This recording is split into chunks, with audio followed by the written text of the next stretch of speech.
এই অনুষ্ঠানৰ প্ৰতি লক্ষ্য ৰাখি সমগ্ৰ ৰাজ্যৰ বিভিন্ন প্ৰান্তৰ পৰা যিসকল ভকত বৈষ্ণৱ ইয়ালৈ আহিব তেখেতসকলক আপ্যায়ন কৰাৰ দিহাৰে আমাৰ এই কেউখন গাঁৱৰ ৰাইজ একত্ৰিত হৈ আমি এডোখৰ মাটি ভূমি খেতিৰ বাবে প্ৰস্তুত কৰি উলিয়াইছিলোঁ যাতে তাত আমি ধান ৰুই তাৰ পৰা উৎপাদিত খাদ্যৰে তেওঁলোকক আমি শুশ্ৰূষা কৰিব পাৰোঁ আৰু তাৰে পৰিপ্ৰেক্ষিতত আজি কেইবাশ আমাৰ ৰোৱনী আমাৰ কৃষক সকলোৱে মিলি ডেকা যুৱ বন্ধু সকলোৱে মিলি আমি আজি ভূঁই ৰোৱাৰ কাৰ্যসূচী আমি গ্ৰহণ কৰিছোঁ যাতে আমি সেই মৃদঙীয়া গায়ন বায়ন সংস্থাৰ অধিৱেশনৰ লগতে সংগতি ৰাখি 7 দিনীয়া ভাগৱত পাঠৰ অনুষ্ঠানো আমি ইয়াতে আয়োজন কৰিম তাৰ কাৰণে এই আয়োজন মই আপোনালোকক জনাইছোঁ যে এই মৃদং বাদ্যবিধক প্ৰতিষ্ঠা কৰাৰ উদ্দেশ্যে মাননীয় মুখ্যমন্ত্ৰী ডক্টৰ হিমন্ত বিশ্ব শৰ্মা ডাঙৰীয়াই আমাক বিভিন্ন ধৰণৰ বিভিন্ন সময়ত পৰামৰ্শ দি আহিছে আৰু সেই পৰামৰ্শৰ ভিত্তিতেই মই নিজেই সাংস্কৃতিক মন্ত্ৰী হিচাপে অসমৰ মৃদং বাদ্যক শ্ৰীমন্ত শংকৰদেৱ কলাক্ষেত্ৰত সংস্থাপিত কৰি দেশ বিদেশৰ বিভিন্ন পৰ্যটকে যাতে মৃদঙক জানিব পাৰে তাৰ কাৰণে ব্যৱস্থা গ্ৰহণ কৰা হৈছে আৰু অন্যহাতে আমাৰ চৰকাৰে প্ৰতি বছৰে যি শিল্পী পেঞ্চন প্ৰদান কৰা হয়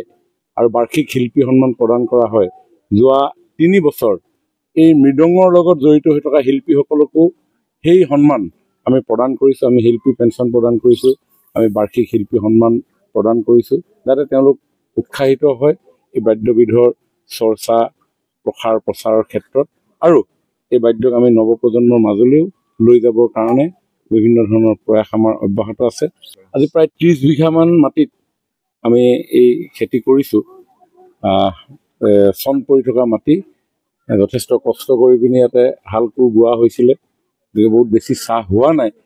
সচৰাচৰ ইয়াতে নৰ্মেল খেতি নহয় কিন্তু নতুনকৈ মাটিডোখৰ উলিওৱা হৈছে ৰাইজৰ সহযোগত আমি ভাবিছোঁ যি উল্লাস উদ্দীপনাৰে আমাৰ সকলো ৰোৱনী বোৱাৰী সকলো ওলাই আহিছে নিশ্চয় ইয়াত খুব সুন্দৰভাৱে শস্য উৎপাদন হ'ব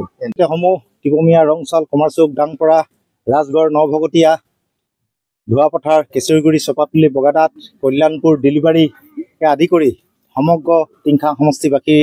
ৰাইজৰ সহযোগত 2026 চনৰ 2 জানুৱাৰীৰ পৰা মৃদঙীয়া গায়ন বায়ন সংস্থা অসমৰ ৰাজ্যিক অধিৱেশন তথা 7 দিনীয়া অখণ্ড ভাগৱত পাঠ আৰু ডক্টৰ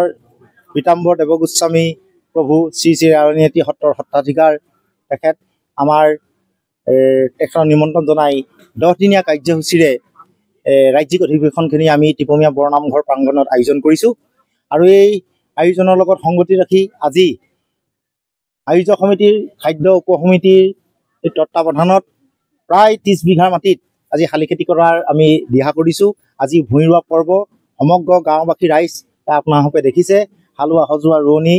সকলোৱে আহি খেতি কৰ্মত নিয়োজিত হৈছে আৰু ৰাইজৰ প্ৰাণত মনত যথেষ্ট উৎসাহ এই উৎসাহেৰে অনুষ্ঠানভাগী আমি আশা ৰাখিছোঁ সমূহ ৰাইজৰ সহযোগত সাফল্যমণ্ডিত হ'ব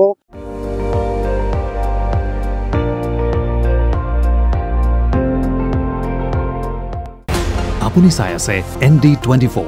সৰ্বশ্ৰেষ্ঠ নহয় সৰ্বোত্তমৰ দৌৰত